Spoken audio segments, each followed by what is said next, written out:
Hello and welcome to the Green Turtle. It's the last episode, unfortunately, of the Maryland Lacrosse Show. I've got Coach Reese and Kennedy with me, and where else to start with this? Coach, yesterday was a great day for me because I get an email saying that Will Shaler is going to be the guest for the guys. I Yep. love defense. Yep. I love defense. Same. And then I get an email saying that our guest, finally, for the first time this year, is going to be a defensive player. There you go. That's right. We get to talk about some defense. Is there anything better than that? Nope. So, again, I guess a good place to start is, look, Maryland has been known for offense, draw controls, but I think that this program has a really strong legacy with defense as well. And for you, how do you kind of feel about that? And is there anybody that you looked up to growing up that played here?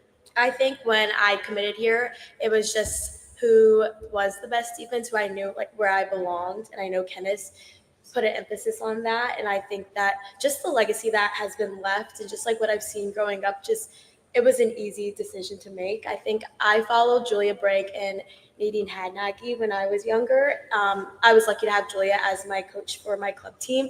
So it was just like an easy decision because I had gotten the chance to just learn from her. And I'm like, she learned that from Kenneth. So it was just like, it was a easy decision during my recruitment. You grew up in Maryland. Yeah. You went to Gerstel. Was staying in home important for you? Yes, and I think it was the perfect distance. It's like an hour and a half from my house, so it's like I can see my parents when I want to, but it's still that college It's still far enough experience. away. So it was perfect. Yeah, I have the same thing where my parents are like close enough if I forget something, Yeah. but they're not just right on top of me all the time. Perfect, yeah. And then for you, we kind of had this conversation about Corey as well, where she's the top defender in her class, but she's right here. How important is that to you to keep these players home and play for Maryland? Well, obviously, super important. You know, a lot of some of the best defenders to come through Maryland have been from the state of Maryland. And Kennedy being one of them for sure. You know, when we were watching her play when she was younger, it was a no-brainer. We're like, we know we need it. Like she said, her club coach had played for us, so we had some good connections there too, which was really, really special. But you know, her playing style just fits really well into what who runs our defense, Laurie Kennis, who I've worked with for a really long time.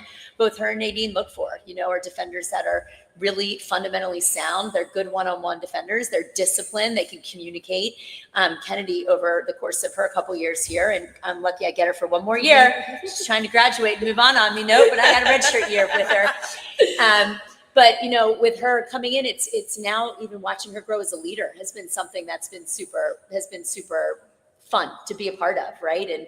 And her being a captain as a junior and taking control of our defense, which is really coming into its own. Our last couple games have been we've done very well defensively. So really proud of her and her leadership in this group. And looking ahead, that's what we're going to need to be successful to finish out our regular season and into the tournaments. She gets here. You have that redshirt year that you just said, but since she started playing, you've started her all 55 games that she has played. What do you like in her game that just you can't take her out of the starting lineup? She's relentless, and she'll never give up. She'll give you everything she has, no matter what. She's a good communicator. Ball hits the ground, she's coming up with it. She doesn't shy away from anyone. She is not the most giant defender out there. She is, you know, but small, but tough, right? And so she's out there. She is physical. She is smart. She's a great leader, and we are not who we are defensively without her on the field. And then for you, you're now at a point in your career where every game, you know you're going to be starting. Does that make your routine easier going into game day where you know you're going to be out there? I think each day I'm just excited to play. I think no matter whatever opportunity I was given, I was going to be excited to play. I'm just blessed enough to have had Kathy and Kenneth to be so confident in me. So it's just like, it's made it pretty easy. And does that confidence, I guess, motivate you when you're out there where you know you have the trust of the coaching staff and your teammates? Yes, I think it makes it harder to second guess yourself when you do have such influential coaching staff who does believe in you. I think that if they didn't believe in me like they did, I wouldn't be the player that I am. Absolutely. And Coach, you talked about how this defense has really come together. And, you know, you have a comeback win against Rutgers where the offense gets going, but if the defense is not there to keep them at that, I think you guys only gave up, 2 goals in the last 29 minutes of that game. If the defense doesn't do their job, the offense can't get back into it. Yeah, for sure. Well, and that's kind of been how we've gone through this season is where our focus has been on everyone doing their job.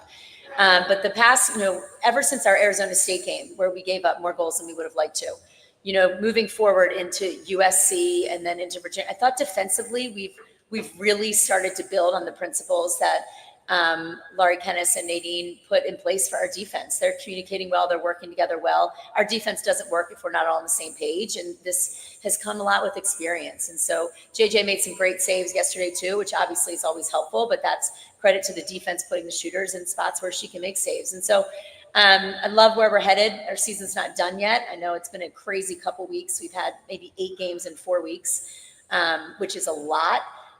But we're pushing forward, and these guys are being challenged mentally and physically, and ready to take on Hopkins on Saturday. Big weekend for men's and women's lacrosse here. Bring on the Blue Jays. Nothing better than the rivalry. That's right. Get there. I can't talk about that yet. Okay. But for you, Kennedy, after they scored that goal to go up by 3, what was, I guess, that huddle like? What was discussed? What changed in your group? I think that nobody second guessed. Like, we didn't second guess each other. We just said, we'll get the next one. We're not going to let them score the same way the next time. And that's what we did. I don't think anyone had their heads down. It was just, we were all confident in one another. And I think that helps to be confident in ourselves too, when you do have the confidence of your teammates. So it wasn't really that big of a change. Nobody had their heads down, no negative thoughts. We just turned that into, we're not going to let them score again. And then once you get 1 stop and then 2, once you find that rhythm, is that a thing with defense where you have that momentum and you just feel like every time they're coming down the field, you're going to get that stop? I think that I think that when you get a stop like that, it like I said, it builds confidence. I think we would start the games and it's just like, once you have that first play, that first stop, it's like a no-brainer. Like, you can stop them. I mean, you go on with the knowledge, but once you actually do it, it just makes a huge difference. 3rd highest save percentage for JJ in goal. You mentioned her importance. Now that she is starting to click with this defense, what have you seen from her game and how it's improved? Well, I think, to go back to something Kennedy said too, I think one of the things I love the most about where we are this year with this team is it's the defense. The offense struggled yesterday. In the first half for us to put up 2 goals, that's not up to what we expect or our standards at all. But it was never defense versus offense. It wasn't the defense being frustrated with the offense. The defense like, all right, let's get another stop so we can give them the ball again. And I think when you can have a team that steps on the field and plays that way, that's when you're most successful. And so that's why I kind of like where we're headed now. And I think, again, when the defense like, all right, let's make a stop. JJ, you got it. We're going to play great D. And then offense, you get another chance, right? And if we turn the ball over, it comes back down. D's like, it's not like, oh, man, our offense is this. It's like, let's get it again. And so I loved our attitude and the way that we responded to that. JJ making saves is huge, right? And we've seen what she's capable of, and she's a freshman. And so I'm not using that as an excuse for some of our games by any means. We're also coming off of graduating a National Player of the Year. But JJ's getting her feet under her. And we see her in practice every day, and we know what she's capable of. And so just really trying to help her build that confidence and bring her out of it is something it's been fun to watch happen and fall into place. And Kennedy, how important is time with the new goalie to just know what type of shots she wants to see and get the defense working as a team in front of her? I was lucky enough to have known JJ before I got here, or before she got here. We played for the same club. We played against each other in high school, so the transition wasn't too hard. I mean, I'd seen her play. I have so much confidence in her. I think that makes it easier for all of us to play defense, knowing that we have such a strong goalie back there. So it wasn't really, we just had to get used to her communication styles, but I think that she's a great goalie, so it wasn't that big of a transition. And then for you personally, Megan goes and leaves. She's first-team All-American. You've got to step up your personal role on this defense. How hard was that adjustment at first? I think playing under so many amazing players, Brie Lamoureux, Meg Ball, Abby Bosco, it was just like I had the opportunity to learn from them. So it wasn't really that scary. It was just like remembering what they had taught me, what I had learned from them, and then translating that into my play. And just having Nevo Farrell back there and Sophie Hallis, it's just so easy. So it's a great team to play for. And kind of fun too. We had Meg Ball, Abby Bosco, and Tori Brett in the stands last night too, cheering for these guys. So it's fun to see these defenders keep coming back and supporting each other as well. It's a community, isn't it, Maryland lacrosse? We've talked all year about how seems like every player you've ever had play under you goes and coaches somewhere and then gets you more players. I like that. Keep it coming, girls. Just keep it coming. That's like right. conveyor belt. That's right. Of former Terps. Well, I think that's a part of, people that choose to come to Maryland and go through and really are all bought into what we're doing here in our athletic department and the teams and love their experience. They want to stay involved in the sport. And so we have seen a lot of people continue to their involvement with it in one way or other, which has been fun. I think the best way for me as kind of an outsider on that to describe it is that when you come to play lacrosse in Maryland, it's not a 4-year commitment. Like that's something that you're going to have with you for the rest of your life. You're stuck with us for the rest of your life. Yeah, there's no. So if you don't like it, then don't come. But again, for you, with Megan leaving and Emily leaving, and then you have a few new pieces outside of JJ that you have to plug in. For you, you have really had to take over that leadership and really had to kind of, I guess, dictate things, both with your play and off the field as well. Is there a balance for you in those two, your leadership on and off the field? I think, you want to be like a good example, but you also have so many, like I said, I have Nevo Farrell and Sophie Hallis back there. And it's just like some days are tough. So then you have each other to lean on. So it's never really difficult to balance. It's just like a family. So it's not really like I'm focusing on trying to be a leader. It's just hanging out with my friends and just trying to have the best outcome possible, which is a national championship. So for you, it's leadership by committee. It's not just you. It's a group of you that make these decisions. Yeah. Mm-hmm. And does that make it easier for you that you can kind of go to these other people and look for them for advice as well? Yeah, I think that it's not always on one person's shoulders when you have such a big group of leaders. I think that you've seen it. You have off days. When you have off days, you have your teammates to lean on. And so it just makes it so much more fun not to have to stress sometimes when you do have those off days. And you can kind of, like I said, lean on the other person. And then for you, you now have a leader that's going to be here for another year. I actually got a handful of them. Yeah. We just celebrated our senior class last weekend in our Ohio State game, and a really special group of people. We have 6 of them, and Kate Seitz has been with us for 6 years, and you've had Chrissy Thomas for 5 years, and Caroline Smith for 1 year, and Sophie Hallis for 2 years, and then Haley Bruce and Celia Pell for 4 years. So everyone has just brought something different to our Maryland family. We are fortunate that 3 people that started in that class, fortunate or not fortunate, whatever it may be, had redshirt years, due to injuries. And so we'll have Kennedy back next year, Maddie Sterling, and Jordan Lipkin. Am I missing anyone? The 3 redshirts coming back to join Corey as a true senior, and those 4 will be expected to continue leading on from where we finish this season.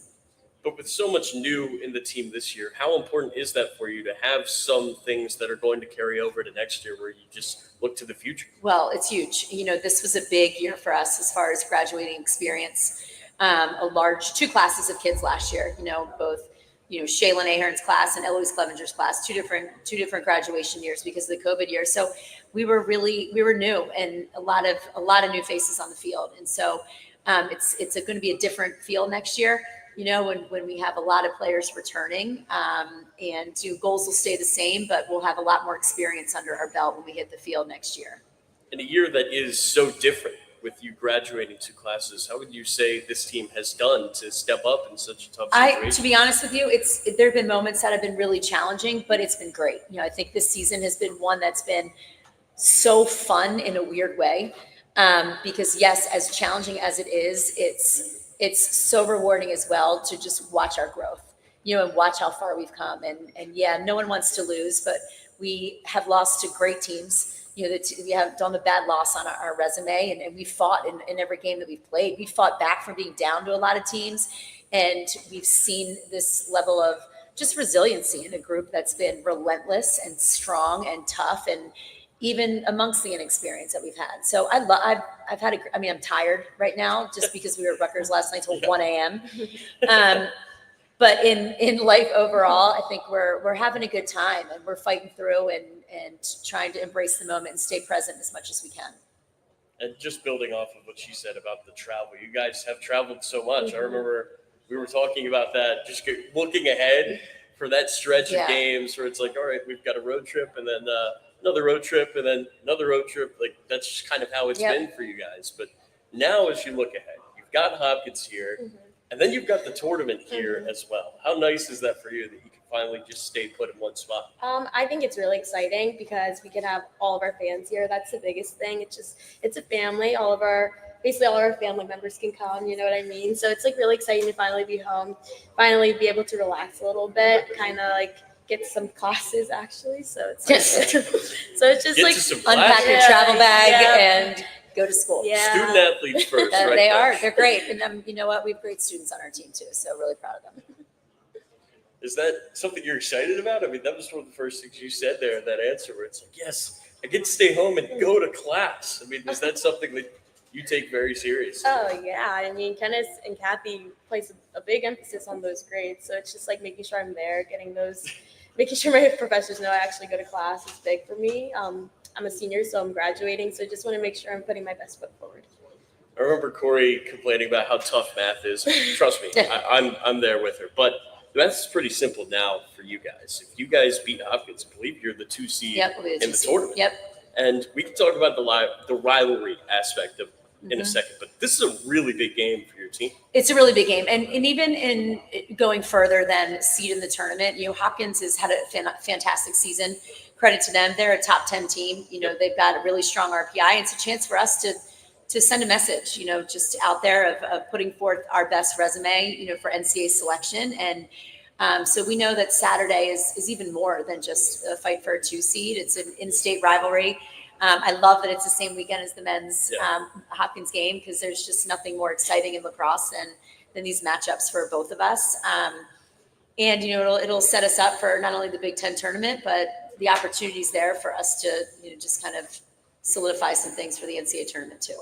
Yeah, it's an important opportunity, Kennedy, for you guys to improve your tournament resume as well. Is that something that you guys think about during the season, or is it just focused on the game? I think each game Kathy says we go 1-0 on that day, so it's not really. Yeah, we all want to get to that national champion spot. We want to win that, but it's just like winning the game, winning the play during the game. It's just a bunch of building up to that. So it's not really like we're focused on that right now. It's just beating Hopkins is the most important goal for us right now. And we talked about earlier this year just how good this conference is. And for you to take this really young group, this group that hasn't gone through this gauntlet, most of them at least, now here we are. We're towards the end. You've got one last game here in the regular season. How would you say they have fought through these conference games? Yeah, it's been, and again, it's tough. The Big Ten schedule is no joke, and we talk about it with traveling. And I know I scheduled some non-conference games in there and made it even harder on these guys. But it's all to make us tougher and stronger. You're mentally tougher for it, and you fight in this. The conference is a battle. Every game is a battle. Every game in Division I lacrosse is a battle. Anything this season can happen. You've got to bring it every chance you have, and we've learned that. You know, we've had close games. We've had games we've won by a lot. We've had games where we lost by a lot, and so we've definitely learned that this season, or reminded every day, even after last night's game, that you need to execute and show up and put your best foot forward for 60 minutes. And so going into Saturday, it's going to be no different. We got to show up, and we got to put our best foot forward and compete for a full 60 minutes. Kennedy, earlier we talked about the legacy of Maryland lacrosse. I don't believe you guys have ever lost Johns Hopkins. No, don't. Why do you say things like that? Now, no, I have a question here. For you guys, is there pressure on you as a group with a stat like that to uphold this legacy of Maryland women's Now sports? that you told her that, I mean, now she's I didn't gonna know. She didn't know that before. That's not on the board? No. 0 losses? No, I didn't know that. But I mean, it's just another day, another game. We all want to win. So it's like that doesn't matter to any of us. It's just we're going to go out there, put our best foot forward and win. So. Now, Coach, that's a stat I'm sure that you did. I know a lot of things they don't know, and a lot of things that you guys like to remind me. I just listen. It's a battle. The Big Ten's a battle. Have loved this game. It's been close. You know, we've had very close games with them in the past. If anything, that should just remind us of the history of our program and the passion that the athletes that played before us have going into a battle like this. And maybe I will tell them, I don't know, let's bring it. Kennedy will probably go back and tell them, let's bring it. No, I'm just kidding. And we'll be ready to compete. And again, what's happened in the past, it doesn't matter, because this is a whole new year. This is 2025, and we got a game on Saturday against a top 10 opponent at home. Let's fill the stands. Let's crush it on the field and take care of business. But again, when I ask a question, I don't mean to put down Hopkins. They are No, they're very good. team We right know. now. And I think they're that higher than us rivalry- right now, which is why this is an awesome opportunity for us to be able to step out and compete. But that rivalry now, I think it's really good for the state to have Same. two really, really good teams going at it. Absolutely. Let's go. Let's go. Let's go. Men Friday night, women Saturday. Let's make it a great day for the Terps. Great weekend for the Terps. Great weekend to go 2-0. That's Coach. right. Great weekend to go 2-0. Absolutely. Well, thank you guys so much Thank all you. year long. We've had so much fun on the lacrosse. So much fun. So much fun. One last game of the regular season. Then you can catch the Terps in the Big Ten tournament right over at the Plex as well.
Rivalry week here on the Maryland Lacrosse Show. It doesn't get much better than that. And I was just talking to Coach Reese, Coach, about how yesterday was a great day for me because I get the email that it's going to be Will. Then I get the email that it's going to be Kennedy. And what better way to go out this year than to just talk some defense here at the Greene Turtle? Yeah, Will's had a great year. Jesse and that defense, those guys have been fantastic from start to finish. Been a big part of our success. So we got Coach Tillman and Will Scheller with us. And Will, for you, you've really had to step up this year into that leadership role on this defensive unit. But you had Brett and you had Ajax these last 2 years. What did they teach you about being a leader? Yeah, I mean, there's no better two guys to learn from. And I think I would also throw Colin Burlace in there, Jack McDonald, guys like John Geppert. They've been great role models on and off the field to learn from, not only technically, but also conceptually. All over the place. And again, what I kind of keep going back to is that it's about the 6/7 guys that are on the field. There's not one person that does anything better than anyone else. We kind of all have our areas and our jobs to execute each week. But that being said, I think we've done a great job playing as a team, and obviously playing for a guy like Coach Bernhardt, it makes it pretty easy when he makes our game plan so set in stone and so sound. So we're super lucky to have him in our corner. You have a lot of guys on this defensive unit that are coming back from last year. How important is that for you guys just working together as a group? Yeah, I mean, I think that experience has been great for us. Obviously, you have the depth in the D midi position, the close defense position, long stick midfield position. So, and obviously Logan and Cage, who's had a few years of experience to kind of go along off of. So it's been fantastic. And we kind of make that run to Memorial Day weekend last year, learning how to play in those big games, those big moments, and then also being the mature group, right? Not letting anything go for granted when you're playing in, maybe a team like Delaware or whatever other team that might be. So each week, just trying to be a little bit better and go 1-0. Coach, for you, how nice is it to go from Brett to Ajax to now Will? I mean, that is 3 incredible defenders that you have just one after another. Yeah, I mean, I think to second Will, we got a lot of really good guys at that end. I do think, though, like having a leader and an alpha male, and I do think Colin is kind of more of a quiet leader, but he's still a leader. But a guy that can mark the other team's best guy, and have somebody that you feel comfortable. And there's so many good attackmen out there, but he's had a tough assignment pretty much every week, and he's answered the call every week we've asked him to do that. It's not just you on that end. And I do definitely want to make that clear. And it's not just the guys on the field either. That scout team has to get you guys ready every week. And for you specifically, you're going up against some of the best players in the country. What have they done well to replicate how those guys play the game? Everything from being in our ear when we make a mistake to, the technicalities that each player shows each week, whoever it may be. They've been awesome. Guys like Elliot Dubik, Johnny Gardner, Luca Ward, they've been just fantastic across the board. And we're super lucky to have a group like that kind of raises our intensity. And I think something at Maryland that's always preached is having practice be just as hard, if not harder, than the game. So that way, when you get there on Saturday, you feel comfortable and you feel comfortable executing your role, the game plan, all those things kind of wrapped into one. So I got nothing but good things to say about them, and I'm super grateful for them and everything they do each week. And for you, each week you have to prepare for these top guys. What does that week look like? Is it mostly film? Is it mostly looks that the scout team guys give you? Is it a mix? What do you do? It's definitely a mix. A lot of film individually with coach as a group, and then even just to show the buy-in. I know that those scout guys, they watch film on the guy they're replicating that week to really encapsulate the role and the skill set of the player that they're replicating. So, the buy-ins is a two-way street. They do their job, we do ours, and, just like I said, try to emulate that when the game comes on Saturday. Coach, I think that's kind of the beauty of lacrosse, where at the end of the day, it's a one-on-one matchup. It's Will versus his man. But so many people go into preparing for that matchup that it kind of shows you just how much of a team game it really is. Oh, yeah, especially with the way people play offense now. They'll roll 6 really good players out there. So Will and I were just commenting, it's one thing to be good off the ball or on the ball, but you're going to spend, probably 80% off the ball. So being able to support your teammates, make sliding decisions, cover up the inside, rotate, communicate, defend the pick game, like that stuff, is a lot of times when we recruit these guys, you look for guys that can run well, that can cover. But you're also looking for the other things too. And I think that's what, Will's very complete that way. And I think all those guys that are getting a ton of work down there, I think they're good on the ball, but they're good off the ball. They're very complete defensemen. And for you, Will, I have to bring it up. The play at Notre Dame, Jack McDonald was on the show right after that. And we were talking about it. And his quote was, "That's Will Shaw." That was all he said. And for you to make a play like that, have you ever done anything like that before? And where does that rank for you in your Maryland career, that moment? I mean, I just think getting that game down there in Atlanta with everyone, 49 of your best friends, is really the moment that sticks out in my mind. After not being able to get one on the Irish for the past couple of years, it was definitely special. And obviously, that play it starts off with me not making a great throw to Logan in the clear. And at that point, I'm kind of like, okay, 2-on-0, 2-on-1 with just me on an open cage, just trying to not let it go in our goal any way that I could. Again, it's kind of about everyone and everyone's effort that we had that day. And it was, if you really watch closely with a good eye, there were plays all over the field that were important.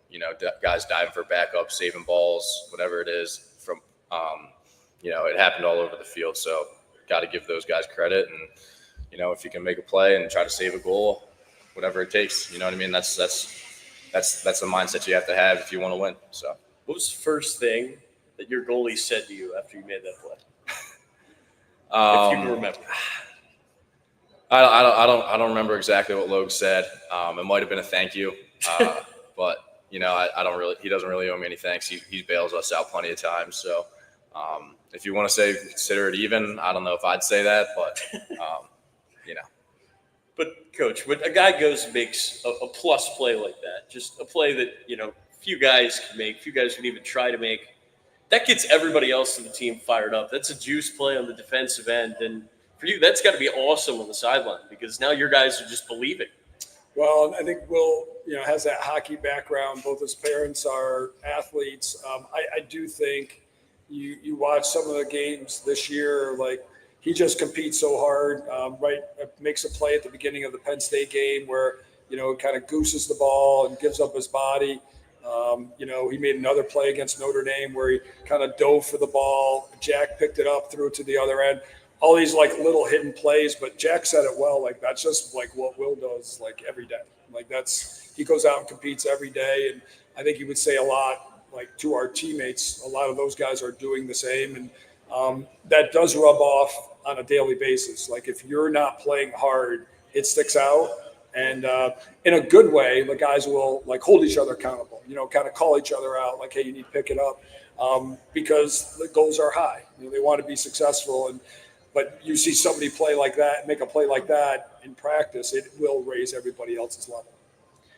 But he brought up the Penn State game. I think you had 3 caused turnovers the first quarter of that game. How important are these starts? Because I feel like in both Penn State and Ohio State, you guys jumping out in front was really the key. Yeah, I mean, I think that's a byproduct of us not having some great starts. I mean, you look the week before Rutgers, we did not have a good start, and we kind of did our best to keep ourselves in the game and kind of stay calm, cool, collected, and get back to our game plan and executing it. But yeah, it's big. It's not just about the individual plays, but that kind of energy, that kind of mentality, it permeates throughout the team. And when you kind of have that energy, that motivation, that focus to start well across the board, I think we play a very complementary style of lacrosse on all ends of the field. So 110 yards. So it's just we know our game plan. If we can execute it from the first 3 possessions, I think we'll be in good shape. And it's got to be complementary lacrosse in this league. And I think that game against Rutgers and the battles with Michigan over these last few years kind of shows that where, if you don't show up, the other team is going to. And I think that's kind of punishing, but at the same time, it's rewarding. Yep. Every win is so earned in this league. Absolutely. I mean, you can't take a week off, or else you'll be in the lose column. So that's not what you want. Again, our goal is just getting 1% better every day, and then putting it together on the weekend. So, and for you, Coach, I mean, we're getting to the business end, as I like to call it, of the season, where now if you lose, if you don't show up, that's it. You've got one more game in the regular season, then it's the Big Ten tournament. I know you guys really dying to win that one as well because there's just so much pride in this league. Then the national tournament. There's no margin for error now. And for you, what's the message to the group now as we get into these bigger games? I think just consistency, trying to be consistent with everything we do and try to put together as good as 60 minutes as possible. We always kind of joke. We have some sayings, one is, kind of reminding the guys, because I do think they're definitely type A guys. They're guys that are like, I think anybody that's successful has a certain level of perfectionist in them, but you have to be able to like have those high standards, but realize like if you put too much pressure on yourself to be perfect, you're really not going to be in a good flow state. You're going to overanalyze, you're going to overthink things. You're not going to be as aggressive, or you're going to hold back a little bit. So, guys never have to feel the pressure to be perfect. Just kind of make the best decision possible, play the percentages, be unselfish, compete like hell, trust their process, trust their teammates, and just give it all you can for 60 minutes. And I think these guys, with the schedule we played, they've seen a lot of really good teams. So I know they can compete against anybody. They can. And even with the wins, there are things that we learned or maybe we could be better at. That's part of, I think, again, people who want to be successful. You just don't look at the win. You look at what we did well, what we could do better, because people are going to look at film and try to take advantage of the things that maybe you didn't do well and try to exploit it. So we'll try to clean those things up. But I like this group. I like where they're at. Again, they've been so unselfish all year. It's an awesome group of guys. So I've been proud to, obviously be their coach and honored every time we take the field, because I know the type of guys that are wearing that Maryland jersey. Well, the stakes are different now. Will, would you say that you guys have more belief from some of those results, like beating Notre Dame in a football stadium, like what you were able to do in those 2 conference wins and early in the year as well? Is there a lot more confidence in this group? Is there that belief that you guys can make this run? Yeah, I mean, we've had that belief since day one, and I think that's what sets this group apart and what can set this group apart in the long run. But kind of piggybacking off what Coach said, our approach week to week, whether we win or lose, is the same. You debrief on Monday, you kind of pick some good things, pick some not so good things to improve upon, and then you go from there, right? And if like I said earlier, like we can just be the mature team and understand that we know our looks, we know our game plan. If we can execute that from the jump and play as close to a full 60 minutes as we can, we'll be in a good spot to end the day on a good note. So that's just our goal. It hasn't changed, and it won't change.